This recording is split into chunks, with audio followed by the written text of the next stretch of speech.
Hebreus 11, nós vamos ler apenas um versículo.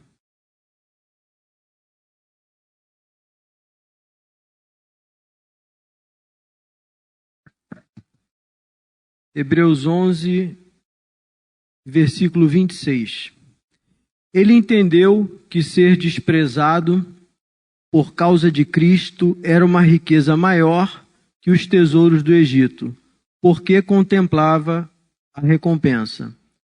Ele entendeu que ser desprezado por causa de Cristo era uma riqueza maior que os tesouros do Egito, porque contemplava a recompensa. Amém? Pode se assentar. Essa passagem está remetendo a Moisés quando ele abriu mão de viver na casa do faraó para viver com todas as riquezas que tinha direito, para viver junto ao povo, ao seu povo. Moisés abriu mão de muita coisa.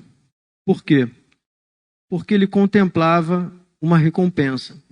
E hoje eu quero falar com os irmãos sobre recompensa. O que vem a ser recompensa? Recompensa é algo que é pago por alguma coisa, é dado em troca de um serviço, em troca de algo que se ganha. Às vezes você fica feliz com algo que a pessoa fez e você a recompensa com um beijo, com um abraço, com carinho. São várias as formas de se recompensar alguém. Mas sempre nós avaliamos, é feita uma relação meio que de custo-benefício. Do que eu ganhei para o que eu vou dar, para com que eu vou recompensar alguém. E viver com Deus não é diferente. Somos orientados pelo próprio Deus a avaliar os riscos e as dificuldades.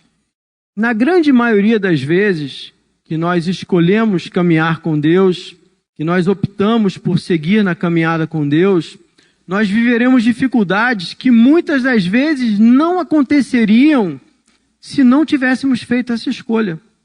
Talvez fosse até mais fácil se não tivéssemos feito a escolha de estar aqui. Serviremos em ministérios que não terão a infraestrutura necessária. Pessoas às vezes irão nos procurar para desabafar, pedindo oração.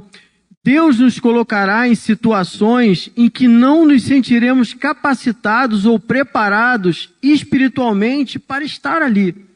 Mas Deus nos colocará e também nos abençoará. Eu gosto de lembrar sempre do início dessa igreja aqui. Não sei se todos aqui sabem, mas assim, de vez em quando é bom lembrar. Essa igreja começou numa lojinha bem pequena. E antes do culto começar, antes do pastor botar o terno para pregar, ele de chinelo e camiseta tinha que lavar a calçada de urina e fezes que ficavam dos mendigos, das pessoas dos bares, próximo de onde ela era localizada. Certamente ele avaliou e viu que não tinha o melhor, não tinha o que precisava e talvez não tivesse nem o mínimo necessário. Mas ele tinha uma certeza. O pouco que ele tinha havia sido dado por Deus. E aí ele começou. E quantas coisas na minha e na sua vida nós deixamos de fazer, nós deixamos de começar, porque deixamos de fazer algo com aquilo que temos nas mãos. Nós ficamos, já ouviu aquele ditado popular que diz que o ótimo é inimigo do bom? A gente fica aguardando algo melhor, se preparar de uma certa forma, estar mais preparado e tudo, e não começa. E na verdade aquilo pode ser até uma desculpa para procrastinação e a gente não começa, e a gente deixa passar. E quantas coisas também deixamos de fazer por achar que não compensam. E hoje eu quero trazer com os irmãos a reflexão sobre dois personagens bíblicos. Um deles eu sou apaixonado por eles, assim. Eu acho que talvez sejam os dois livros que eu mais leio. Quem me conhece sabe.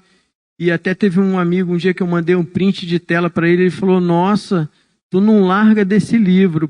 primeiro e segundo livro de Samuel, e também gosto de Crônicas, porque falam sobre a vida de Davi. E eu acho que tem muitos exemplos ali, muitas coisas que podem ilustrar. E eu quero traçar o perfil de dois personagens e sobre o que eles fizeram com aquilo que Deus colocou nas mãos de cada um deles. Como foi a reação de cada um. Abre, por favor, no primeiro livro de Samuel, capítulo 9. Hoje a gente vai abrir um pouquinho, vai para aqui, vai para ali, a gente vai ler a Bíblia. Amém? Todos gostam? Que bom. Primeiro livro de Samuel, capítulo 9, versículos 1 e 2. Havia um homem de Benjamim, cujo nome era Quis, filho de Abiel, filho de Zeror, filho de Becarote, filho de Afias, benjamita, dono de muitos bens.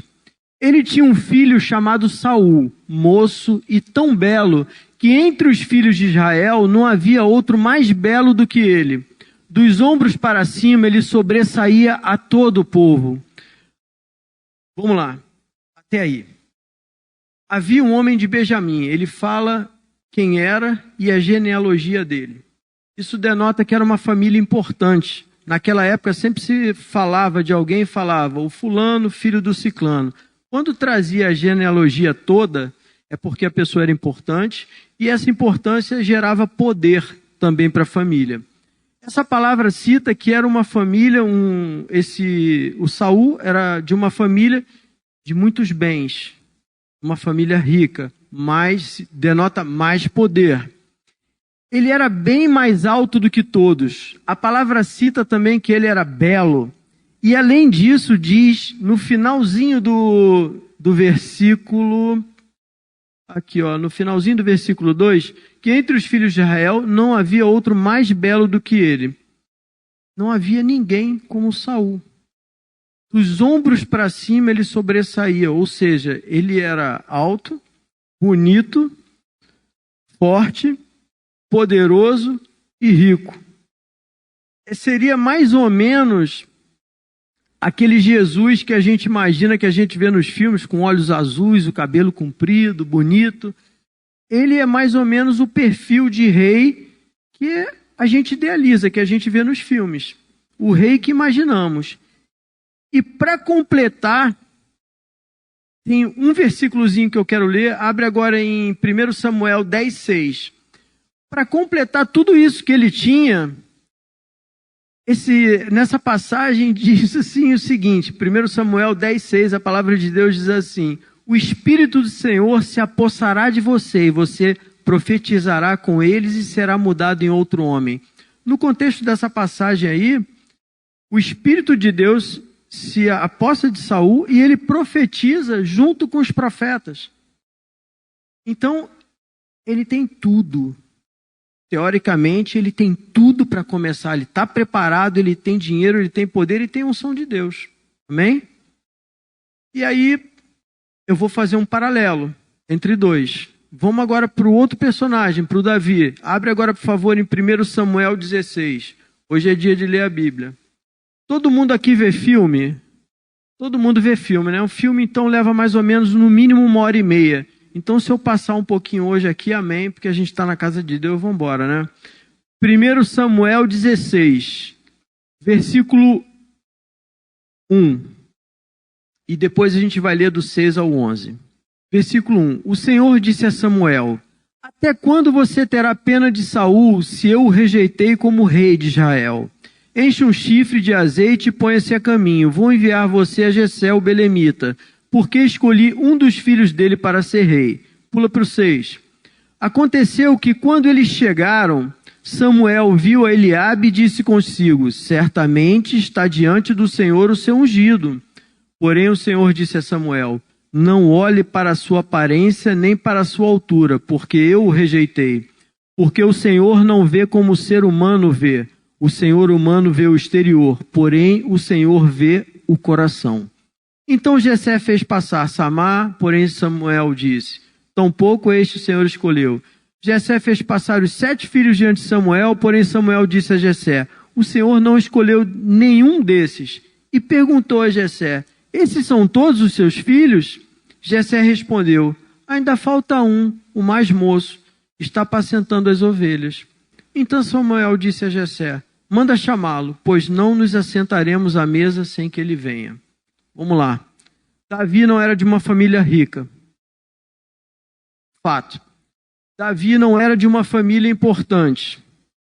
Davi era o menor da sua casa, a ponto de não ser chamado para a visita do profeta. Ficou lá. Davi nem sequer tinha o porte físico de Saul. São muitas as diferenças entre os dois, assim como são muitas as diferenças entre cada um de nós aqui. Deus nos fez únicos, mas a principal diferença deles não está nisso. A diferença, que é o que a gente vai estar olhando aqui hoje, é o que cada um deles fez com o que Deus colocou nas mãos deles. A reação que cada um teve e como cada um conduziu a sua vida diante daquilo que Deus colocou diante deles. Agora eu queria com vocês avaliar um pouco esses personagens. Vamos voltar em Saul. Quando nós não honramos a Deus com aquilo que Ele colocou diante de nós, nós perdemos a direção. Quando Saul, ele não conseguiu entender que o reino que ele tinha em suas mãos não pertencia a ele, pertencia a Deus. E ele só estava à frente daquele reino. Se ele não cumpriu o propósito de Deus, Deus levanta outro. Por quê? Porque a gente às vezes fala que Deus tem um propósito na minha vida, Deus tem um propósito na tua vida. Eu não acho, não. Deus tem um propósito dele. E eu e você temos a chance de nos encaixarmos nesse propósito. Se nós não nos encaixarmos ali, Deus levanta outro, porque Deus não precisa de nós. É simples assim. O coração de Saul se elevou porque ele tinha o desejo de ser honrado. Quando nós não temos a preocupação de honrar a Deus, desobedecemos, automaticamente nós quebramos a aliança que temos com Deus. E quando a aliança é quebrada, o problema que acontece nisso daí é que a gente não consegue mais ouvir a voz de Deus. Quando a gente não ouve a voz de Deus, a gente se perde. Tem uma outra passagem que eu vou ler, mas eu vou trazer o contexto bem rápido para vocês, porque temos várias passagens. Os amalequitas vieram contra o povo de Israel. E a palavra de Deus disse através do profeta Samuel, todo mundo vai lembrar disso, para que não fosse poupado ninguém daquele povo quando ele fosse conquistado. E o que aconteceu? Saul separou o melhor dos bois, separou o melhor de tudo que tinha, não matou. Ele desobedeceu, ele não ouviu. Mas olha, o que o texto nos diz? Como é que Saul estava perdido? Abre agora, por favor, no primeiro livro de Samuel, no capítulo 15, versículos 20 a 22.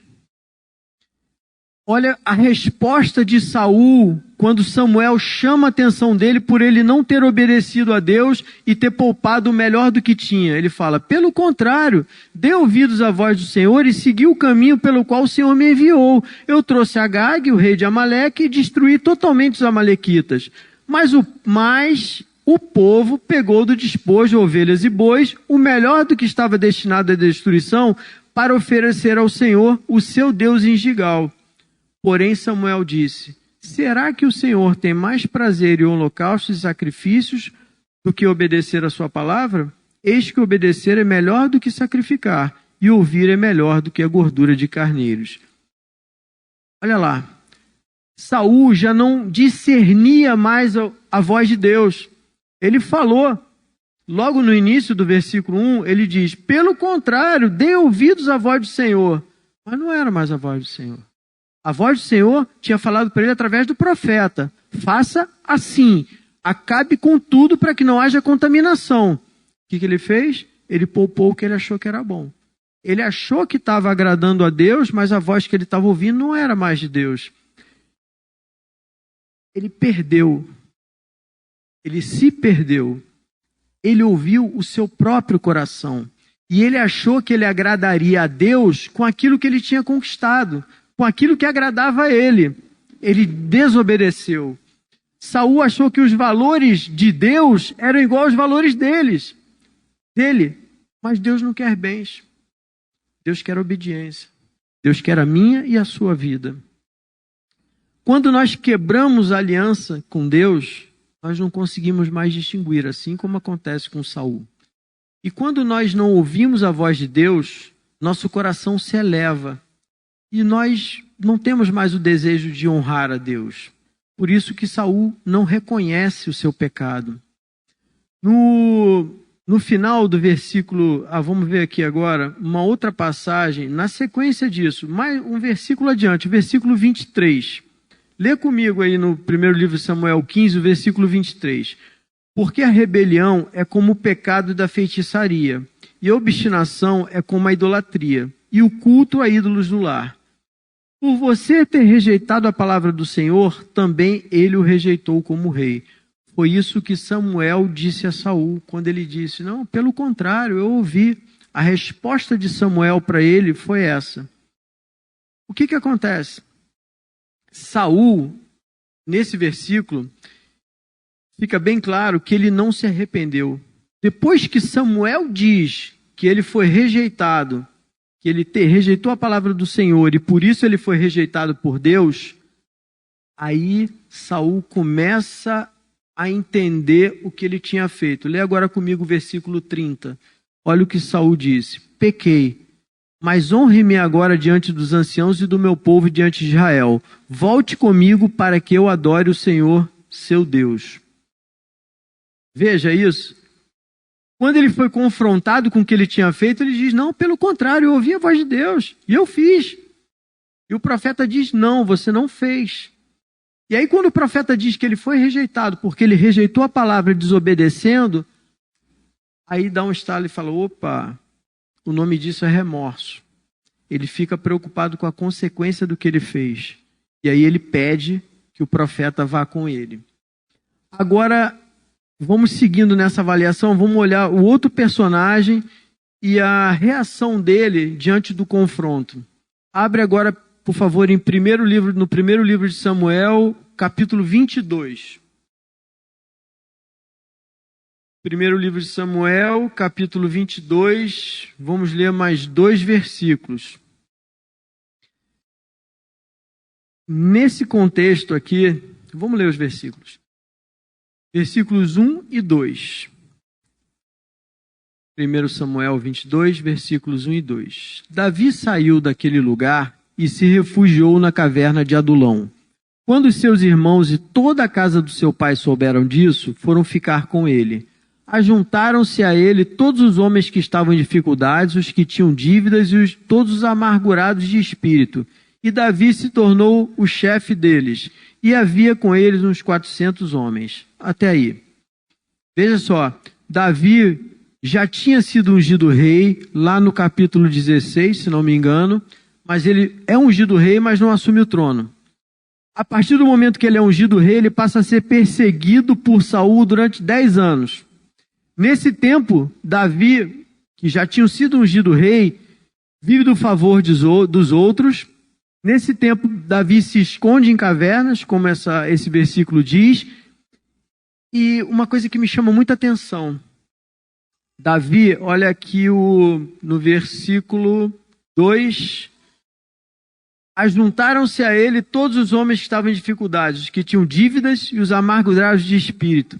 Davi se tornou o chefe deles. A Bíblia não relata Davi reclamando ou murmurando.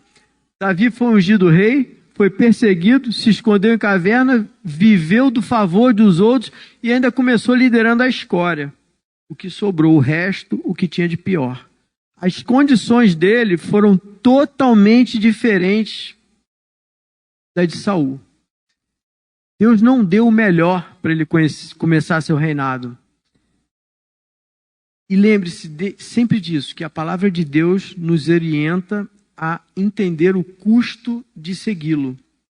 Naquele versículo em que diz que o homem, antes de construir as torres, deve avaliar o custo, para que consiga chegar até o fim, para que no meio do caminho a obra não acabe. Lembre-se disso. E vamos continuar. ter consciência do que estamos assumindo para sabermos se vamos seguir ou se vamos parar no meio do caminho.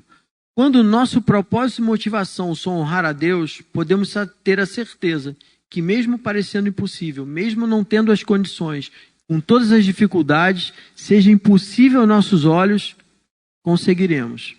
Lembra do exemplo que eu dei aqui do início da igreja.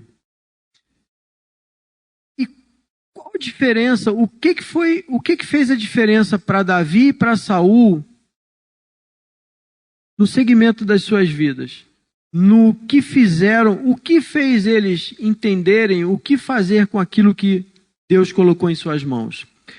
Davi envolvia Deus em tudo que ele fazia. Abre comigo agora no primeiro livro de Crônicas, 14.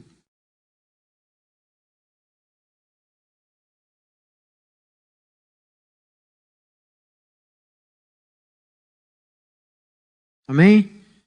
Primeiro livro de Crônicas, 14, versículos 8 a 17.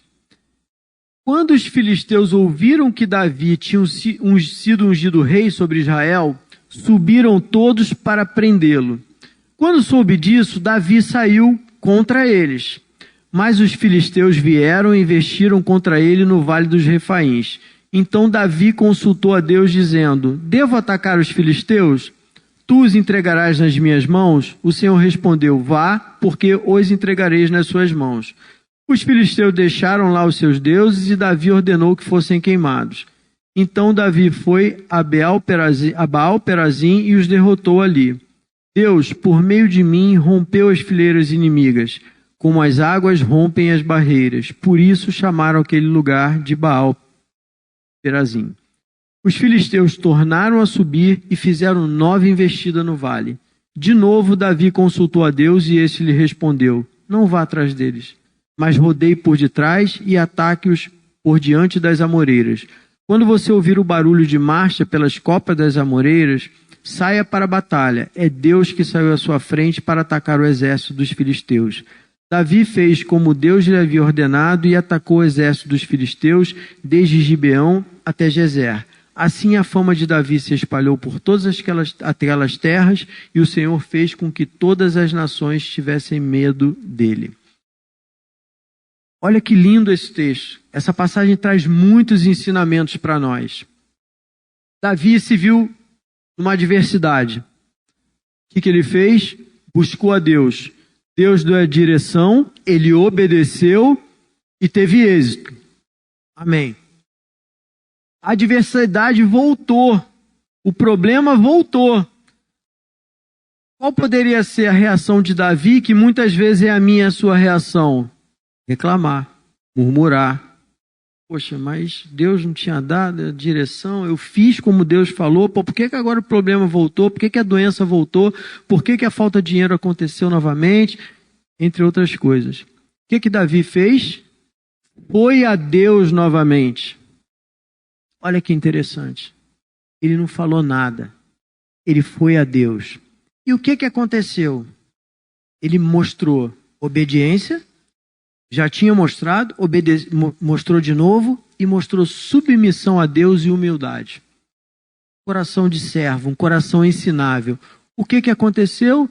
Deus foi à frente e honrou a Davi, deu a vitória a ele, fez com que ele fosse temido. Duas situações iguais.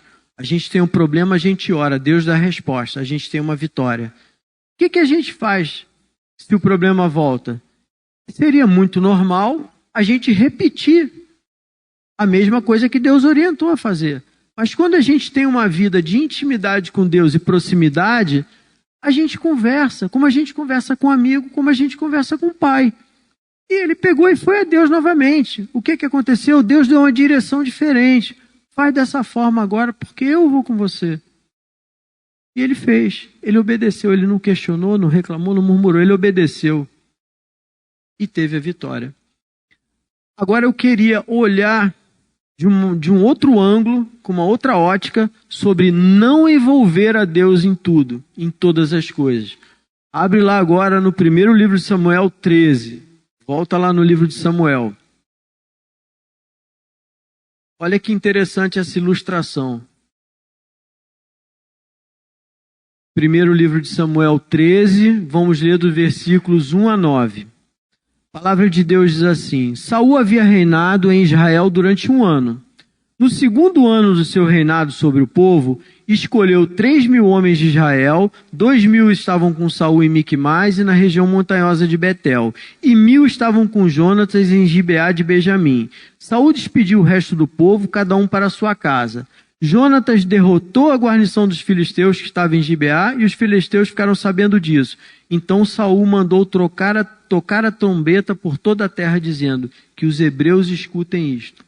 E todo Israel ouviu dizer: Saul derrotou a guarnição dos filisteus, e agora os filisteus estão com ódio de Israel. Então o povo foi convocado para se juntar a Saul em Gilgal. Os filisteus se reuniram para lutar contra Israel com 30.000 carros de guerra, 6.000 cavaleiros e povo em multidão como a areia que está na praia do mar. Eles foram e acamparam em Miquimais, a leste de Bet-Aven. Quando os homens de Israel viram que estavam em apuros, porque o povo estava angustiado, se esconderam em cavernas e em buraco entre rochas e túmulos e cisternas. Também alguns dos hebreus passaram o Jordão e foram para a terra de Gade e Gileade. E o povo que permaneceu com Saul, estando esse ainda em Gilgal, se encheu de temor. Saul esperou 7 dias, segundo o prazo determinado por Samuel. Mas como Samuel não vinha a Gilgal, o povo foi se espalhando dali. Então Saul disse: tragam-me o holocausto e as ofertas pacíficas. E ofereceu o holocausto. Como começa isso aqui? Reparem o que o texto nos diz. Saul estava reinando há 1 ano. Saul foi lá, atacou uma guarnição dos filisteus. Venceu essa guarnição. A guarnição é uma pequena parte do exército. Tocou trombeta, eu sou o cara, avisa todo mundo, venci. O que aconteceu? Os filisteus voltaram, foram lá chamar os irmãos mais velhos, né? Chamaram a rapaziada toda e voltaram com 30.000 carros de guerra, 6.000 cavaleiros e povo e multidão como a areia da praia do mar. E aí o que aconteceu? Quem estava com Saul ficou com medo. Quem estava com Saul começou a fugir, se esconder em caverna, até dentro de túmulo. Túmulos é exatamente a palavra. De cisterna, eles estavam se escondendo. Fugiram. O pânico tomou conta de tudo. E os que ficaram também estavam saindo. Todos conhecem essa passagem. O que Saul fez? Foi aquele momento em que ele fez o sacrifício e toma o lugar do sacerdote. Veja só. A soberba de Saul não permitiu com que ele fosse até Deus para saber a direção que deveria seguir. Não há relato. Os filisteus vêm com tudo. Novamente, não há relato, a Bíblia não nos mostra que Saul tenha buscado a Deus para saber a direção do que fazer. O povo se angustiou. O líder, o papel do líder, além de orar para pedir a direção a Deus, é orar por aqueles que estão com ele para que sigam firmes. Quer seja no ministério, quer seja numa igreja, quer seja naquele caso. E os que estão liderados oram pelo seu líder para que tome as decisões corretas, como o pastor Paulo orou aqui, na hora do dízimo, pelo pastor Maurício, para que tenha sabedoria para conduzir aquilo que Deus tem colocado diante dele. Oramos uns pelos outros. É isso que a palavra nos ensina. E isso não acontece. Quando ele estava vendo que estava sendo abandonado, ele vai e sacrifica. A falta de comunhão dele com Deus, de um relacionamento, de uma intimidade, o levou a desobedecer, ele quebrou a aliança, teve medo e ele não conseguiu esperar a resposta de Deus. E aí você pode estar me perguntando, que foi uma coisa que eu me perguntei, veja só, quando a gente não consegue esperar o tempo de Deus, a gente atropela as coisas, a gente acaba metendo os pés pelas mãos. Isso não acontece só com Saul, acontece comigo e contigo também, amém? Então eu fiquei pensando, falei, o que pode ter feito com que 2 homens, porque na verdade os 2 foram ungidos por Deus, tanto Saul quanto Davi. Mas por que eles tiveram reações tão diferentes? Lembra desse versículozinho que é tão falado no nosso meio? Sem fé é impossível agradar a Deus? Lembra desse versículo? Então abre lá, por favor, em Hebreus. Livro de Hebreus novamente. Agora a gente vai ler no versículo 11, que a gente no início foi nesse livro, agora a gente vai ler o versículo 6. Hebreus 11, 6. No mesmo capítulo do início. Veja que o versículo não se resume só a sem fé é impossível agradar a Deus. Vamos lê-lo. De fato, sem fé é impossível agradar a Deus, porque é necessário que aquele que se aproxima de Deus creia que Ele existe e que recompensa os que o buscam. Vamos lá. É necessário crer para se aproximar e ter intimidade com Deus, mas também é necessário viver em busca do eterno. Em busca da recompensa eterna de uma vida com Deus. Veja só, a fé é algo externo. Presta atenção nisso, que isso é bastante interessante e ajuda a gente a pensar.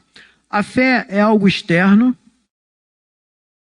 que motiva o meu interno a buscar algo eterno. Pega esse raciocínio. Por quê? Sem fé é impossível agradar a Deus, certo? Mas quando a gente não tem a fé, quem é o autor e consumador da nossa fé? Se nós não temos, nós podemos pedir. Olha lá o que a palavra nos diz no mesmo livro de Hebreu, agora no capítulo 12. Capítulo 12, versículo 2 e 3. Olhando firmemente para o autor e consumador da fé, Jesus, o qual em troca da alegria que estava proposta, suportou a cruz, sem se importar com a vergonha, e agora está sentado à direita do trono de Deus. Portanto, pensem naquele que suportou tamanha oposição dos pecadores contra si mesmo, para que vocês não se cansem nem desanimem. Então, no momento do cansaço, da fraqueza, do desânimo, da falta de fé, eu tenho a quem recorrer, porque a fé, ela não nasce dentro de mim. A fé é algo externo que Deus me dá, mas ela motiva algo interno que me faz viver em busca do que é eterno, que é a vida com Deus.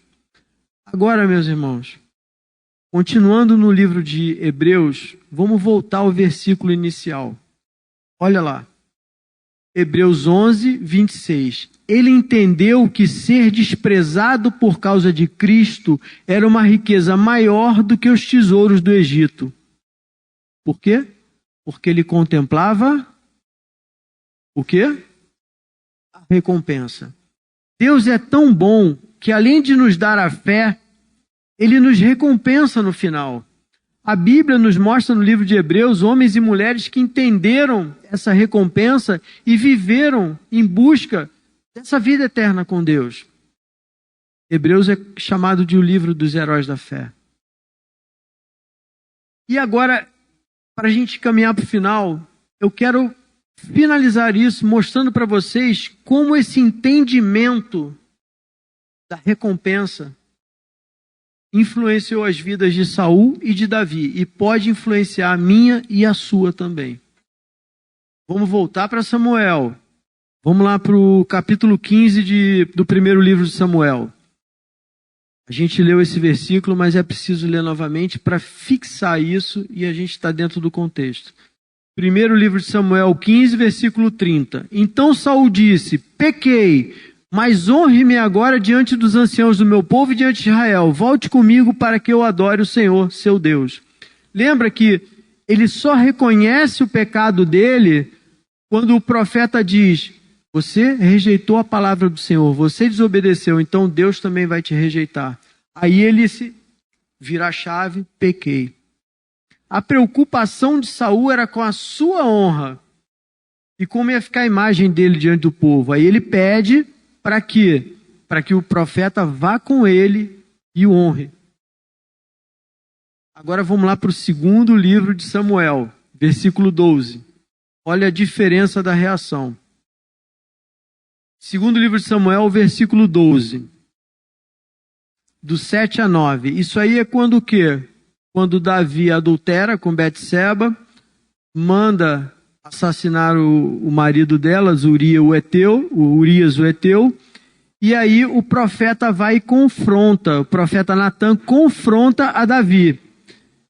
Ele conta uma história a Davi, e Davi fala assim, esse homem da história deve ser morto. E aí o profeta fala, tá bom, mas esse homem é você. E aí vira a chave na cabeça dele, só que a resposta dele é diferente. Olha a resposta dele no versículo 7, quando Natan fala com ele. Esse homem é você, assim diz o Senhor, o Deus de Israel. Eu ungi rei sobre Israel e o livrei das mãos de Saul. Eu lhe dei a casa do seu senhor, as mulheres do seu senhor em seus braços, também lhe dei a casa de Israel e de Judá. Unificou o reino debaixo do reinado de Davi. E se isto fosse pouco, eu teria acrescentado tais e tais coisas. Assim como falou com Saul, ele chamou a atenção de Davi. Olha lá o versículo 9. Por que então você desprezou a palavra do Senhor, fazendo que era mal aos olhos dele? Com a espada matou Urias o Heteu e tomou a esposa dele por mulher tomou a esposa dele depois de o matar com a espada. Olha a diferença. Ele foi confrontado. O que Davi fala? Pequei contra o Senhor. E Natan respondeu, também o Senhor perdoou o seu pecado, você não morrerá. Ele não pediu para ser honrado, ele reconhece o que ele fez. E veja que o profeta não confronta ele pelo pecado. O profeta confronta ele por ter desprezado a palavra do Senhor. Está aqui no texto. Eu lhe dei a casa do Senhor. No versículo 9. Por que então você desprezou a palavra do Senhor? Ele foi confrontado pelo desprezo à palavra do Senhor. E aí, Davi reconhece o pecado. Davi assume que aquilo que fez e não se preocupa com as consequências. Ele não tem remorso. Ele assume o que fez. Ambos reis ungidos por Deus. Ambos quebraram a aliança com o pecado. A diferença está naquilo em função do que cada um vive. Saul queria ser honrado diante do povo pelo profeta. Ele estava preocupado com aquilo que ele estava vivendo e como ele ia ficar diante do povo. Davi ficou preocupado com o que Deus estava pensando dele. No momento em que Saul foi confrontado e que ele assume que pecou, ele fala, pequei, mas honre-me agora diante dos anciãos. Quando Davi é confrontado, Davi, quando ele é confrontado, ele reconhece o pecado e ele se quebranta diante de Deus. Qual foi a diferença dessa reação? Davi escreveu o Salmo 51. Eu vou ler para vocês 2 versículos desse Salmo 51, que eu acho que eu podia parar a pregação por aqui, que ia ficar bem claro para qualquer um. Cria em mim, ó Deus, um coração puro e renova dentro de mim um espírito inabalável. Não me lances fora da tua presença, nem me retires o teu Santo Espírito. Entende a diferença? Um se preocupa com o que está vivendo aqui, com o que vai acontecer no reinado, com os homens. O outro reconhece e busca e vive da recompensa eterna. E se preocupa com o que Deus vai achar dele. Se preocupa se Deus vai tirá-lo da sua presença. E eu queria ler um outro versículo, que eu acho que é a palavra assim, que eu busco levar para a minha vida. E que eu quero compartilhar com você. Para que você medite nisso. Porque foi em função disso que Davi viveu. E eu acho que isso daí foi que fez com que Davi fosse tão próximo de Deus, e apesar de todas as besteiras que ele fez, que não foram poucas, como pai, como rei, no final, ele ficou conhecido como um homem segundo o coração de Deus. Lembra do Salmo 27:4? Uma coisa peço ao Senhor, e a buscarei, que eu possa morar na casa do Senhor todos os dias da minha vida, para contemplar a beleza do Senhor e meditar no seu templo. Qual era o tesouro que Davi queria. Davi poderia pedir todas as coisas, como nós podemos pedir todas as coisas a Deus. Ele pediu uma. Ele falou, eu quero uma coisa, Senhor. E ele não falou, Senhor, me dá essa uma coisa que eu peço. Ele falou, Senhor, eu quero uma coisa e a buscarei. Porque realmente ele ansiava por aquilo, ele queria aquilo. E o que ele queria? Morar na casa do Senhor todos os dias. E para que ele queria morar na casa do Senhor? Para contemplar a beleza do Senhor, meditar no seu santo templo. Como é que você contempla a beleza de alguém?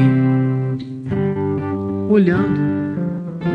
Quando você olha face a face para alguém, olho no olho, você consegue contemplar a beleza de alguém. Como é que você consegue meditar no templo? Quando você deixa tudo de lado e você coloca o teu coração naquilo que é precioso, no tesouro, na recompensa que você busca, na recompensa pela qual você vive. E aí você se compromete a buscar aquela uma coisa. Aquilo se torna a tua prioridade. Porque nós não existem prioridades. Existe prioridade. É uma só. E cada um de nós tem o direito de fazer essa escolha. E a minha oração essa noite é para que essa palavra possa trazer reflexão a mim e a você, possa trazer constrangimento a mim e a você, para que o nosso coração esteja na recompensa eterna. E que mesmo que eu e você não tenhamos o necessário, a gente não ache que tem o necessário para viver algo, para começar algo com Deus, que a gente comece com aquilo que Deus colocou diante de nós. Que nós estejamos lembrando desses princípios que vemos aqui hoje. Honrar a Deus mesmo quando falharmos.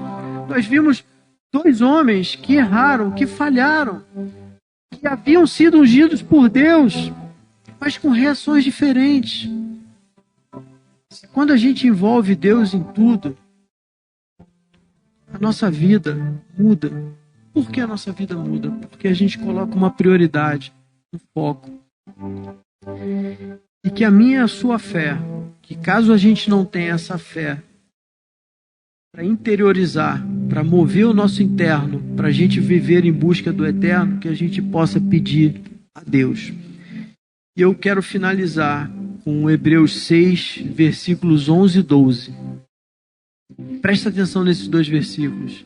Desejamos que cada um de vocês continue mostrando até o fim o mesmo empenho pela plena certeza da esperança, para que não se tornem preguiçosos, mas imitadores daqueles que pela fé e pela paciência herdam as promessas. As promessas de Deus são a minha e a sua recompensa.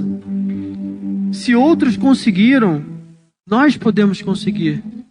Deus nos dá tudo que precisamos. O que a gente precisa? Fé. Disposição. Escolher. Traçar qual é a nossa prioridade e viver em busca daquela recompensa. Por quê? Todas as demais coisas nos serão acrescentadas. A palavra de Deus nos garante isso.